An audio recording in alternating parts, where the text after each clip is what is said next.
Dr. Nelli Gluzman utilizes a holistic, functional, and an integrative approach to medicine. This approach is one that focuses on the root cause of soft signs and disease in children, which can almost always be traced back to gut health and nutrition. In her experience, focusing on a whole body approach allows for the reversal of a wide range of symptoms and the elimination of long-term conditions. When treatment starts with the microbiome, you begin to see how many functions and systems of the body are heavily affected by what we eat. As the age-old saying goes, you are what you eat. Dr. Mom, as she's called, her patients have nicknamed her, she's dedicated to helping each child live a happier, healthier, and more fulfilling life, free of disease caused by an imbalanced gut. Through her work with the sickest children in the hospitals of New York City, as well as running her own private practice, Dr. Gluzman has been a decade passionately dedicated to helping thousands of children and their families rescue their health. So let's see, I'll skip a little bit here. Been a practicing pediatrician in New York for over a decade. She got her degree from New York College of Osteopathic Medicine. She is also the sole New York City pediatrician to be a certified practitioner of the GAPS protocol. That's kind of interesting. On a more personal note, her daughter, whose health she personally rescued and transformed, is a shining star of her life. So great. Well, welcome again. Thanks for being here.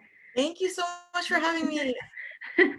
So you've practiced a while, but not 50 years or anything. But I wonder if you could speak to maybe this rising phenomena of poor gut health and chronic disease in children as a place to start.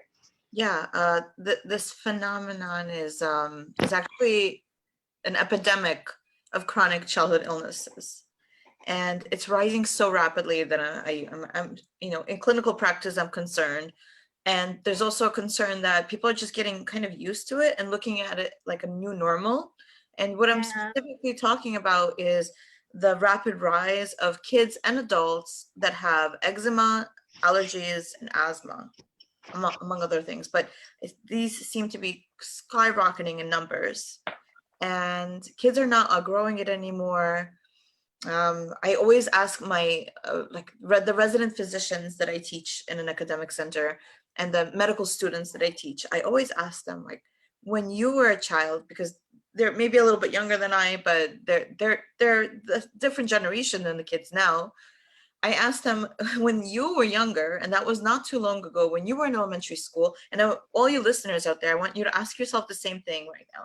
When you were in elementary school, how many kids in your classroom had an anaphylactic allergy to a food and always had to walk around with an EpiPen?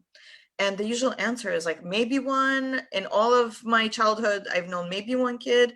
And right now, it's about 2 kids in an average size classroom. So that's about 2 kids out of 30 that have an anaphylactic food allergy, and they have to go everywhere with their EpiPen. And anaphylactic means life-threatening. So if they're exposed to some kind of trigger, whether that be plain old peanut or a dairy or an egg or seemingly harmless foods, they're needing to get an injection of epinephrine to prevent their throats from closing and to prevent them from having a life-threatening emergency. Wow.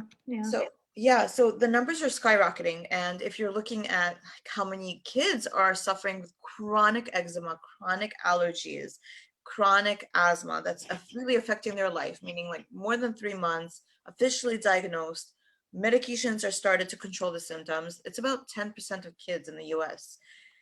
So that's a really, really large number. And in some demographics and in some places, it's almost 20% of kids that have things like eczema.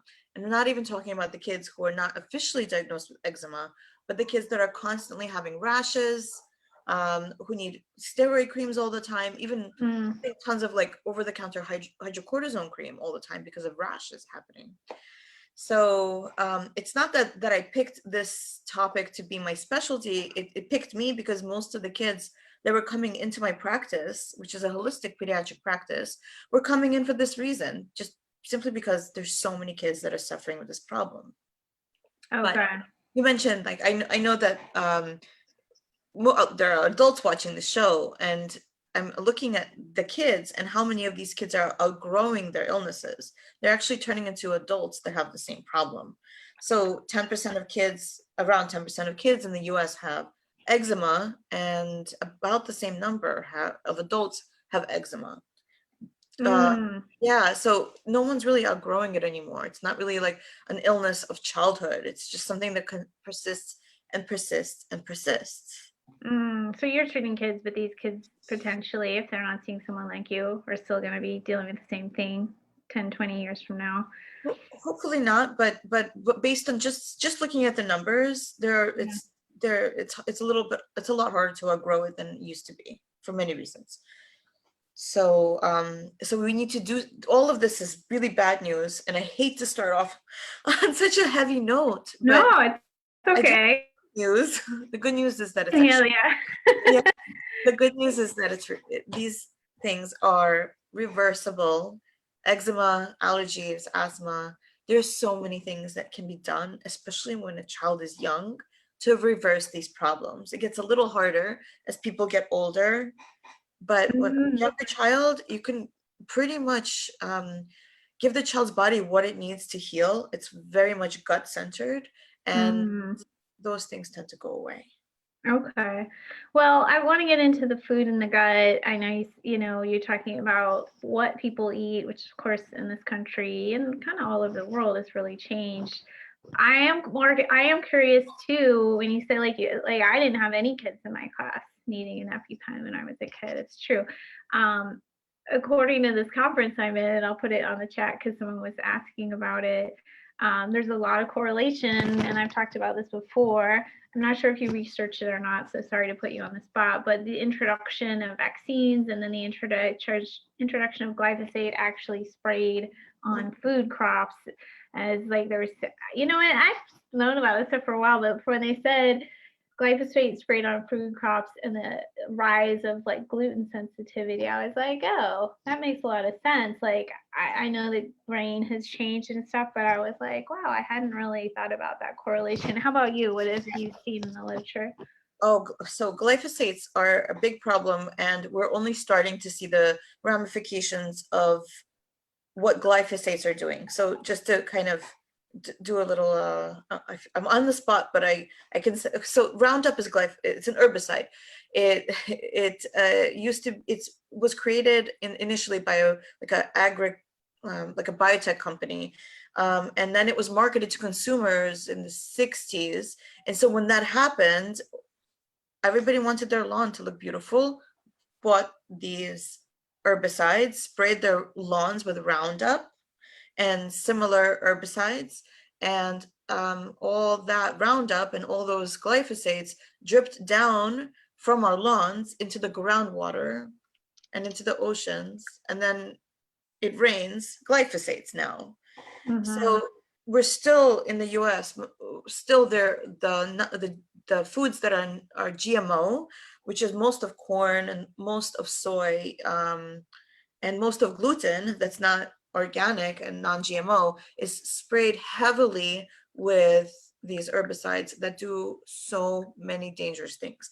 For example, glyphosates disrupt zonulin, which holds the endothelial lining, which is the gut lining, tight junctions, like the tight junctions. Zonulin holds it together, it disrupts it, and that causes leaky gut, where the cells are not able to be stuck together, and they start letting things in through the cells into the bloodstream, causing allergies. And that's why one of the reasons why we're seeing so many allergies. It also crosses the blood-brain barrier the same way, so that causes neurotoxicity, and that could manifest in a lot of different ways in children and adults, like the rapid rise of kids who have behavioral issues, psychiatric issues, autism spectrum, ADHD, ADD, that is all chemicals coming in. The rapid rise of these diagnoses is just, it's real, and it's partially because of glyphosates. Yeah, and someone put in the note that it would kill all grass. That's actually not true. So Roundup is selective, which is why they can spray it on crops. Otherwise, they all die, right? So it has some selectivity, which is very convenient. Yeah, you're right. Those crops are now like Roundup ready, but there's a lot of nuance to it. So, and it's not just for consumers, definitely used in the farming industry. Actually, Robert Kennedy Jr. was just on this symposium, and it was developed first as a solvent, not even for agricultural use at all. And then they found out it kills things, and then they found out like more uses for it as a desiccant, and then later on full crop. So there's a, I did totally put her on the spot. There's a lot to it, but it definitely, she's talking about it causes gut leakiness, and blood-brain barrier leakiness is very well studied. It's super interesting stuff, and it's it does, like, even when I was a kid, I wasn't gluten sensitive. I didn't know anyone who was, and now it gives me a huge headache to eat. So it's just, some things have definitely changed in our food supply that are pretty concerning. So when you get a new client, I guess it's a parent and a client, are they usually aware of these issues, or are they kind of like sometimes starting from scratch, just eating whatever, non-organic food, that kind of thing? It varies. So, usually when somebody goes outside of the conventional system, and I am a conventional regular pediatrician as well. So in conventional pediatrics, we have a very limited way to treat these chronic issues. The treatments are all excellent. They work really well. They treat the symptoms really, really well. So if you have a child who has a rash or eczema, and you want to make sure that they're sleeping at night and not suffering and not picking on their skin constantly and not bleeding, then you can use a steroid cream to calm the inflammation locally. If you have a child who's having really bad asthma and they can't breathe and they're wheezing, we have life-saving medications that open up the airway. We have steroids that calm the inflammation in the whole body. But this approach is life-saving and it treats the symptoms, but that's all it does. None of that addresses the root cause of the problem. So when you have parents who come to seek treatment or get information outside of the conventional system, that means that they've usually been failed by conventional medicine. And so they've been on so many rounds of antibiotics because the child is always sick, and they've had all the steroids, and they've exhausted all the specialists, and that approach is not working. Their child is still miserable and they're still worried. So when parents come, they're, either they kind of don't know where to start, which is where I was with my child. When, even as a pediatrician, my kid had these problems when she was 3. I had no idea how to start healing her. This is how I ended up on this path. So either they don't know where to start, or they've done their research, but the world of information out there is just so, there's just so much of it, and it's really hard to decipher what really works that is evidence-based. Plus, there are not that many people doing this for children. So holistic medicine for adults and functional medicine for adults is blooming and blossoming, and there's so many amazing practitioners. But for pediatrics, it's very few in between. And when my kid was sick, I only had an option of one holistic functional pediatrician in New York City, which is a really big place. Wow. And I had to wait like 7 months to see Oh him. my So God. yeah, so You're like, here's a niche that I should maybe tap in, but you weren't looking for yourself yet. You were just looking for her. yeah, I was really worried about her. Yeah. Was on like 7 courses of antibiotics in 1 year. So every Wow. little virus would turn into a bacterial infection. That's not normal. So she's well now. I had to figure it out, and then I kind of became obsessed with this whole process. How can we not realize in conventional medicine that treating the symptoms is just half the solution? And how old is your daughter now? She's almost 9. Almost 9. Okay. You mentioned it was when she was 3, and I think it's often when, when things can develop for kids is pretty young. One thing I always find suspect, and I wasn't well trained on this when I was a new mom, is often those first few foods like we give our kids are just total garbage, like goldfish crackers and stuff like that. And you see it everywhere. Like if you go to a park, every mom is giving the kids those kind of snacks. Yes, so that I think we could do like a 2-hour talk on that. So, there's one school of thought that says, let's start babies off with rice cereal because it's kind of easy to digest, hypoallergenic. But what we're doing is giving our child very highly processed, shelf-stable shell of a food that used to once be alive, which is rice cereal, that sits on a Wow. shelf forever. And if you actually look, all I'm asking you parents who are listening is to look at the ingredients of what you're giving your child.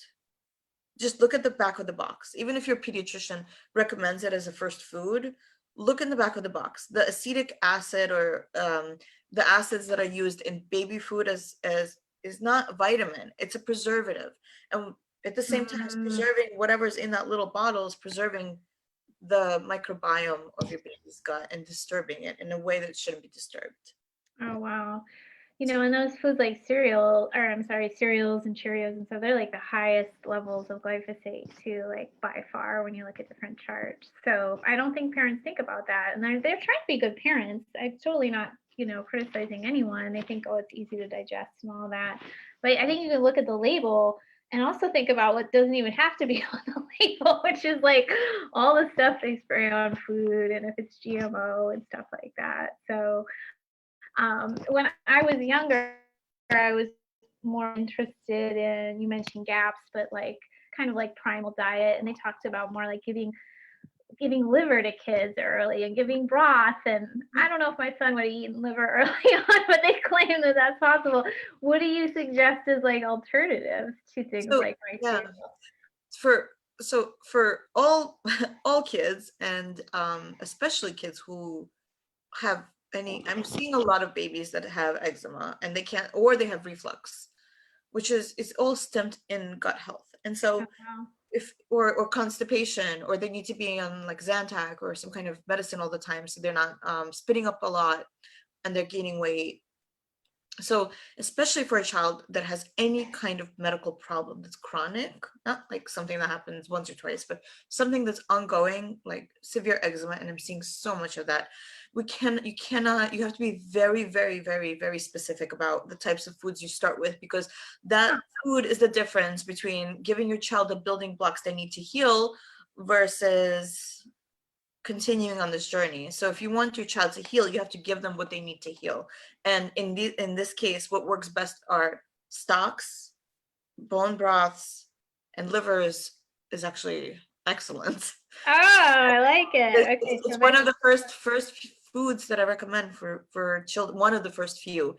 I mean, everyone's comfort level is different. You know, you could do a hybrid version. Every family is different. Everyone's abilities to cook is different. So I kind of custom tailor a plan to everybody. But the most important part is to really know, to be an empowered parent and to know the difference between foods that are junk food, even if they're marketed to babies and parents, versus real food. Yeah, I'm, you know, I'm really shocked some of the things I fed my son when he was little, but I just didn't know this. Like even in my schooling, and I went to acupuncture school, the nutrition wasn't really taught, I don't know, in a way that applied to modern life, I guess you could say.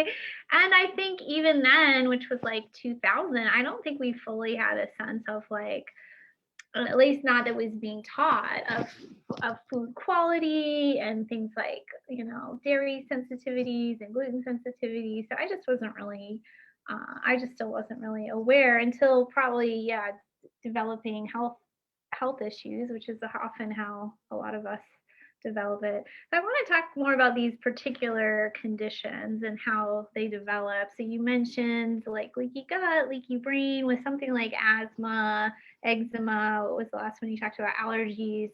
What's like the common thread of how these diseases develop?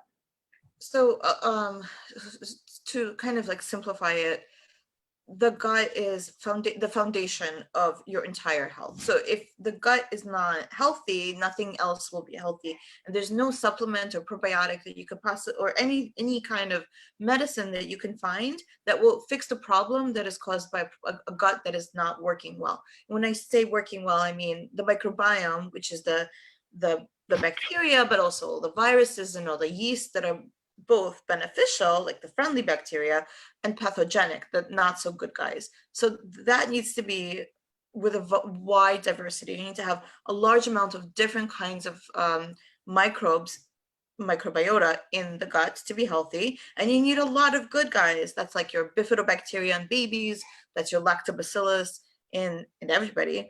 And otherwise, you're going to have a lot of the bad guys that are pathogenic and hurting you, like C. diff or E. coli that's overgrowing, or yeast that's overgrowing. That's one part of it. The second part is to make sure that the lining of the gut is very, very much intact, so that when you eat a food or you're exposed to environmental, seemingly normal things like grasses and trees and dogs and cats and all sorts of different kinds of foods, these molecules are not getting into the bloodstream because the cells are letting them into the bloodstream because the integrity is compromised. So when the body sees all these large molecules that shouldn't be in the bloodstream, they mount a very appropriate immune response. That immune response is your allergies. It's saying, I see so much of this, I shouldn't be here in these large quantities looking like this. It's an invader. I'm going to mount an allergic reaction. And that's why we're seeing so many people, kids and adults, with allergies, to the point where people don't even think that, you know, using over-the-counter allergy medicines is a problem. But what it's really showing us is that there's underlying inflammation, that the body's immune system is in overdrive. So to heal the gut, it's pretty simple. You really just need to do a few simple things to make a really big impact. So what I mean by that is we have to remove all the things that are not food, like extra sugar, food colorings, preservatives. We try to eliminate that. Sometimes I put children on a temporary gluten-free, dairy-free diet just to calm the inflammation for a short period of time. And then we use stocks and broths made of really healthy animals in a certain way where we incorporate the whole animal to heal and seal the gut lining. And then we replenish the microbiome with fermented foods, which are the most potent probiotics that you could possibly find anywhere. That's basically it. Without doing these simple steps, no supplement is going to be the magic bullet. No functional medicine test is going to tell you what you need to do, and you do that, but you need to do those primary simple steps first. I love that. I love that. And is that in a certain order? Like you wouldn't do fermented foods right away, you do those later, that kind of a thing? Yeah, so I'm running what I've been doing with my patients one-on-one, and with I do group classes as well. I have like a 30-day program. It's called Rescue Your Child's Health. So I put everything in order step by step. It's a 4-week program where first we remove the things that are not serving us. Then we replace the nutrients that are lost, especially for children. And that means eating lots of colorful, fresh, local foods, maybe juicing greens, whatever is appropriate for a certain age. And then we heal and seal the gut lining with stocks and broths. And finally, last part is on top of that well-healed, sealed gut lining, we add the ferments to restore the microbiome. Okay, I love it. Is that kind of the GAPS protocol, or have you sort of changed it to be your own? So yeah, the GAPS protocol. So the GAPS protocol, the gut and psychology syndrome protocol, is like a outshoot of something called the specific carbohydrate diet, which is a very comprehensive way to heal the gut and reverse a lot of chronic problems, not just associated with psychology, but any physiological issues like autoimmune disease, any chronic problem that is not something that you're born with, not congenital. So if you want to heal the gut, you can do this very aggressive, very hard to do approach because it's very limited, and most families can't really do that. It ends up being too difficult, and the child is really not sick enough to have such a restrictive lifestyle where you eliminate all like fiber from the diet for a while. So it's really hard to do, and a program is only as good as what a family can do. Like if it's too stressful or too hard, and it's pointless because it's not going to get done. So this is I studied this protocol. I'm the only pediatrician that does this protocol in New York, but I found it to be very limited. So I take elements from there, but I make it livable. So you get all the benefits from it without sacrificing your or your family's life. it's doable for anybody. It's accessible to anybody. You don't really need to buy anything extra. There's no like list of really long supplements and vitamins to get. Nothing. It's just basically using the right foods at the right time in the right way. I love it. Yeah, I think I've heard the epithelial layer replaces itself like every 1 to 3 days, something really quick. So sometimes it's like giving your gut that break. I think it was this winter. I went on this like rampage where I was like, suddenly I can eat all the corn tortillas and cheese that I want. And then that caught up with me. And I really had to just have I just did fasting, I did broth, and I just needed that for a few days to because anything I put in would just, everything would get inflamed again. So sometimes that's the best timing.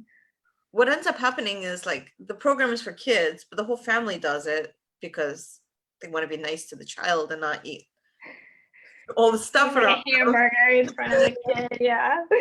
Yes, so the whole family does it. Everybody feels great. So yeah.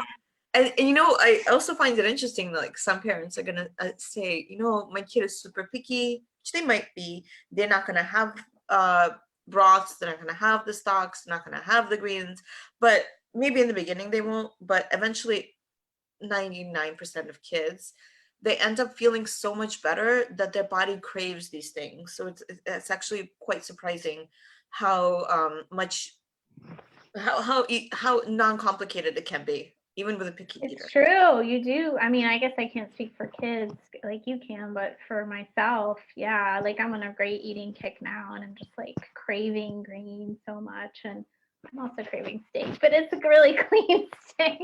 So yeah, I wanted to share. I saw this eczema commercial last night, and we've all seen them, but for some reason, this one just really was getting under my skin. So it was for adults about some medication you can take for eczema so you can get back out there, live your best life or whatever. And I was just like, it's just such a shame to me that someone could be a grown adult and be like stuck on this medication and not know like all these root causes that we all know. And even probably everyone on this entire call knows at this point because they're educated. So yeah, it was just one of those commercials. It was just like you said in some info you sent me. It's just like a Band-Aid. You're not really understanding why you have the eczema, and it is possible to heal it with most Americans have never done this kind of gut reset like you're describing. I like the idea of doing it as a whole family. Some of these things do kind of run in the family too, like tendency to eczema. Not to say it's the only thing, but everyone in the family probably could use a reset, right? This tendency, this is actually, it's my pet peeve. So a lot of practitioners say, like a lot of regular doctors, maybe allergists, dermatologists, they'll say, oh, your kid has eczema or allergies or asthma because it's genetic. And yes, it's true that there's a genetic predisposition to these atopic problems. Like if a parent has eczema, there's actually a 40% chance of having this problem for a child, but it's not 100%. You can do so much to control for the environment, both inside your child's body and outside your child's body, that is empowering. You don't have to sit there and go, well, it's genetic, there's nothing I can do, this is their lifelong fate. It's actually quite dangerous to tell parents this, that it's just genetic, so nothing else you can do. Right. What about epigenetics? As if it doesn't exist. Epigenetics is how the environment influences genetics. Right. It's kind of the lazy way out, so to speak. So you went to an osteopathic school. I don't know how much different that is than a traditional school. Let me just ask that first. Was there any more like holistic kind of alternative stuff mixed in with your education? So it's osteopathic schools there are fewer of them than allopathic, so there's less of us because there's fewer schools that teach an extra class of which is osteopathy, which is how the structure of a body affects function. Okay. So extra class.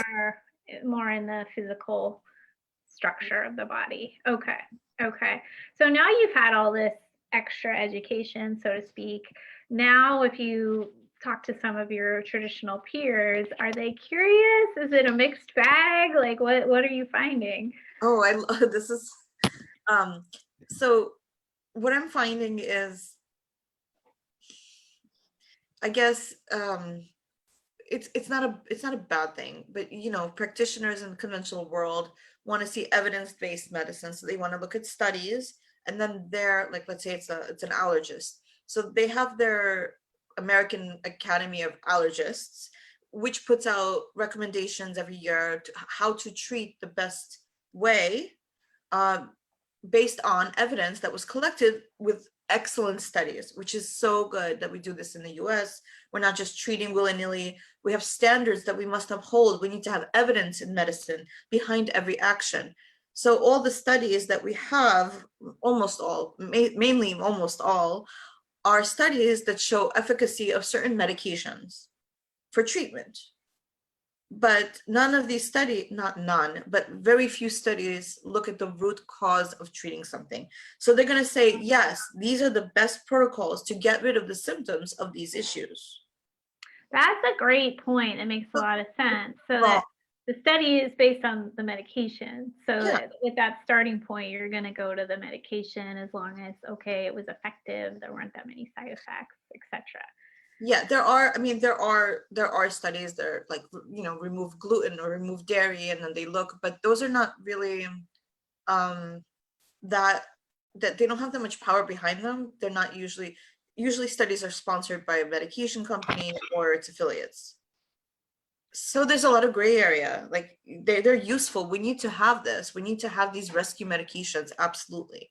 But it's the wrong field if you want to get rid of the problem permanently.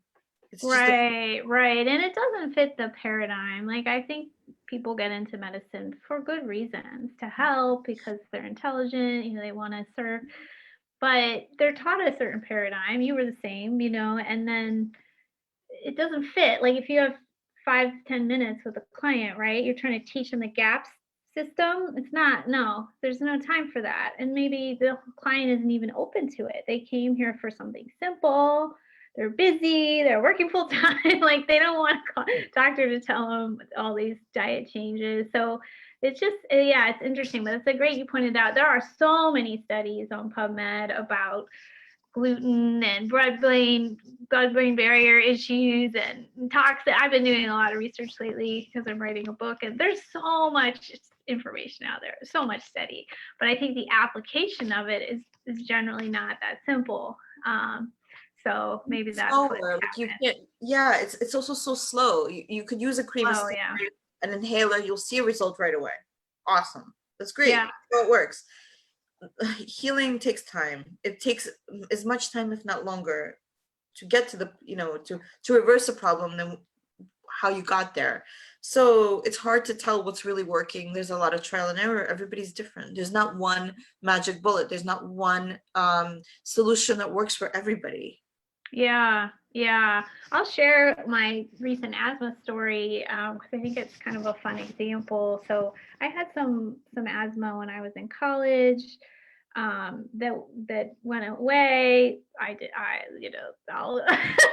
made some lifestyle changes for that, but it went away for like 20 years, and I just didn't even think about it again. And then when I moved to Arizona, I very slowly realized I wasn't breathing well.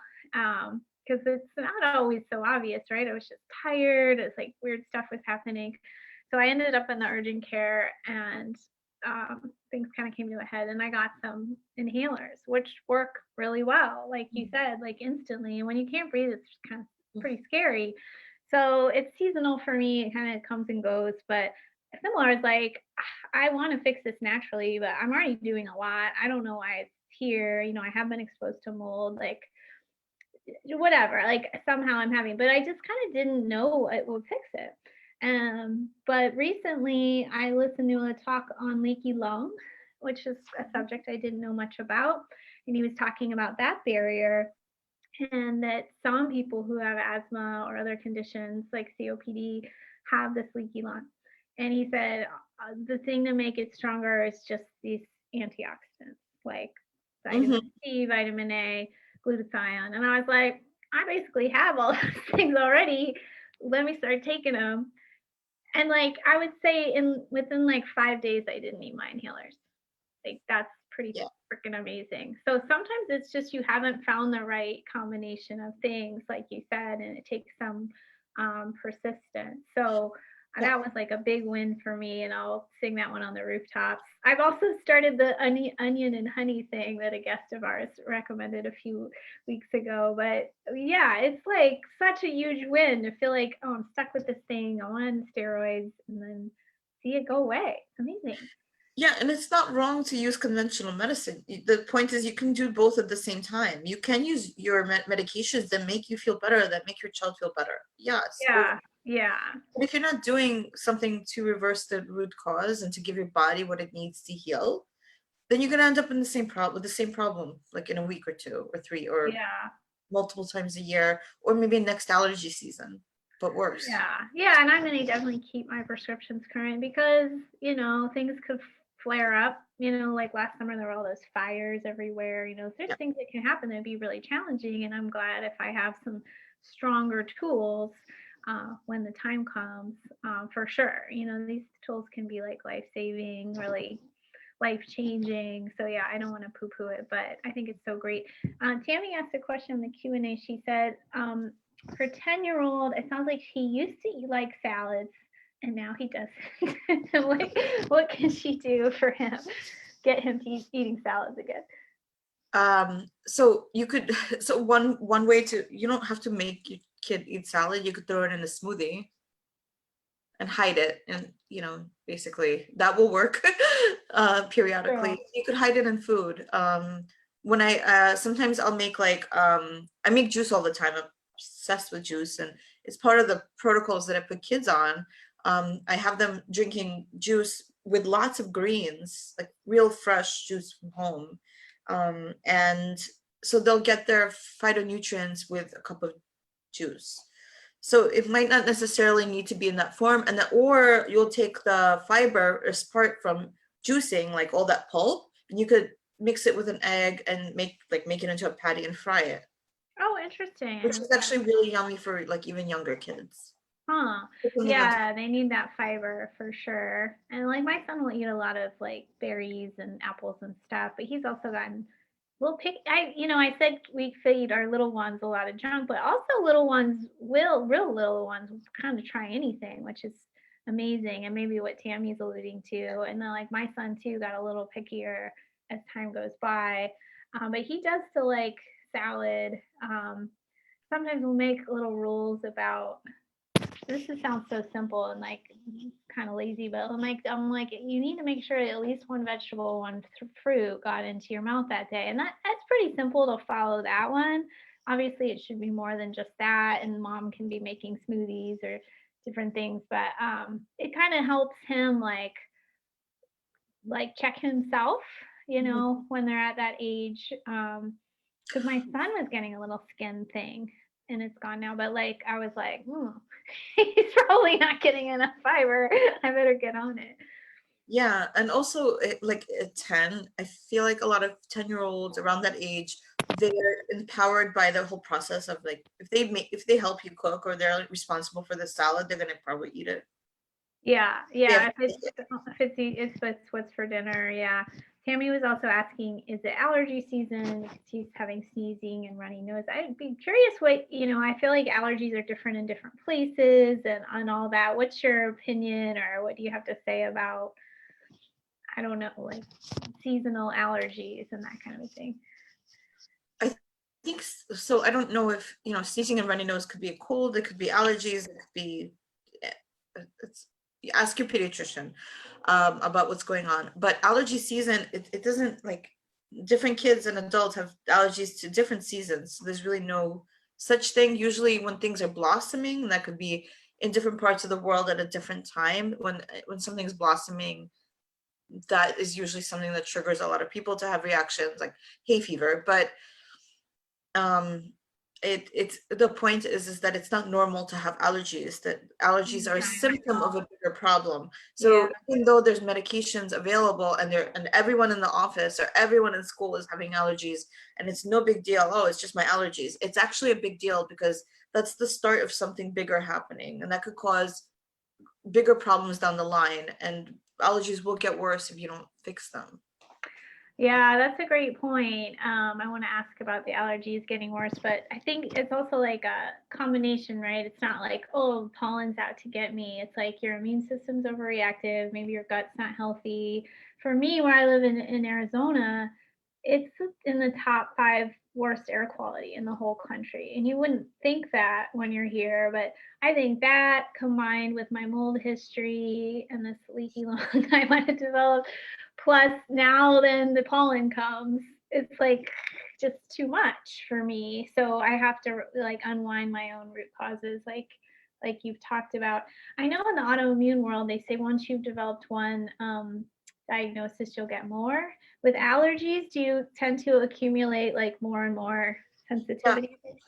So there's this a concept of the atopic triad. So when a child or an adult has eczema, they're more likely to have asthma. They're more likely to have allergies. So those three are linked together. So if you have one, you have a tendency to develop the other two. Oh, I see what you're saying. Yeah, and well, actually, I mean, if really, in a way, it's the same thing. Both autoimmunity and allergies and eczema and asthma, they're all coming from the same problem. It's an over-responsive immune system. Why is it responding so much to seemingly normal things like your own body in autoimmune disease, or grass and trees, or cats and dogs, or food? Why is it? Because there's something in the bloodstream that shouldn't be, that the body's responding to. And when you have a lot of allergies, the body gets really confused about what it's seeing. When you have a lot of things getting inside the bloodstream that shouldn't be there, the antibodies get confused and start attacking the normal organs. Yeah. Autoimmune disease in a nutshell. Yeah. That's why you're more likely to get other autoimmune problems, because you need to heal the root cause of this issue. Yeah. And with kids, I don't know if you talk about this in your practice, and you probably do, that indoor air quality is so important for them. And I just read some studies on pollution, leaky lung developing, toxicants and blood-brain barrier. So they're a little more affected. I mean, we're all affected, but they're a little bit more sensitive in some respects. So having that good indoor air quality for them. My audience knows this, but if someone's finding this for the first time, not using fragrances, changing your air filter often, having a really high quality one, wet mopping, avoiding like synthetic carpet and all that stuff that off gases, can really make a difference for kids. Yeah, kids are so much more susceptible to air quality. I have a whole chapter about this in my program, about indoor air quality, because it's such a big deal. Kids are so much more susceptible to toxins in the environment, especially indoor air quality toxins, for a number of reasons. Number one, they breathe so much more than adults because they're smaller. So the normal respiratory rate, how many breaths they take in a minute, is higher than an adult. So if there's a problem in the environment, in the air, they're going to breathe it more. And they're young, and their systems are not as mature, like their detox systems, their livers is still developing. It's not fully matured to its full potential. And they have a longer life in front of them. So the damage that's being done now is going to affect them for a longer period of time. So kids are not little adults. Their risks are way different. Or if you're using like toxic chemicals to clean the floor, and then you have a child that's just learning to crawl on that floor, that exposure is going to be much bigger. Or if you have a lot of like fertilizers on lawns and grass, kids are the ones that usually end up there more, running on that. Yeah, they're on the ground, they're putting things in their mouths. There's a lot of differences.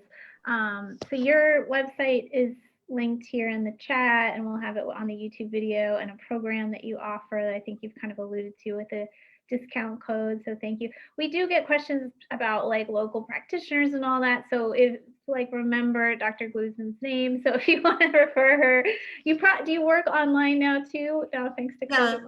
Yeah, I'm doing hybrid both in New York and New Jersey is where I have practice in both locations. Okay, yeah, I think it's a great program. It's great, but at the same time, sometimes people for that peace of mind want to speak to someone one-on-one, so that's great. Maybe I'll let this be the last question. Do you use homeopathy at all? Oh, I love it. Yeah, I do. Big time. I'm a Okay, huge fan. cool. Because we don't actually have that many safe holistic options for kids. Like a lot of really great supplements can't really be used for children. But I'm a huge fan of homeopathy, and I would die without my arnica after working out, and it works really well and it's safe, and I use it all the time to help kids like detox if they're having vaccines. Oh, awesome. So, yeah, like a combination of different needs depending on what the problem is. So yeah. Yeah, I love them too. And yeah, kids can be it can be a little trickier to pick what to give them, and then they can't swallow pills. So I always kind of tread lightly, but there are still so many options. I'm a big fan of like detox techniques, and a lot of those can be used for kids a lot safer, like using the sauna for a short amount of time or whatever. And so it's nice to have those tools. There's always tools when you start looking. There's always options, Detox right? baths, putting Yeah. something in a bath that is going to help detox. Benton Yeah, Epsom salt, or even better, like Dead Sea salt, magnesium flakes, things like it's that. funny you mentioned that because I do a lot of Epsom salts, and Mhm. I was just thinking about like I should look more into like activated charcoal as like Oh yeah, a foot bath or something. And you mentioned it's so clay. messy. Oh, I'm sure the clay might be better as a better option.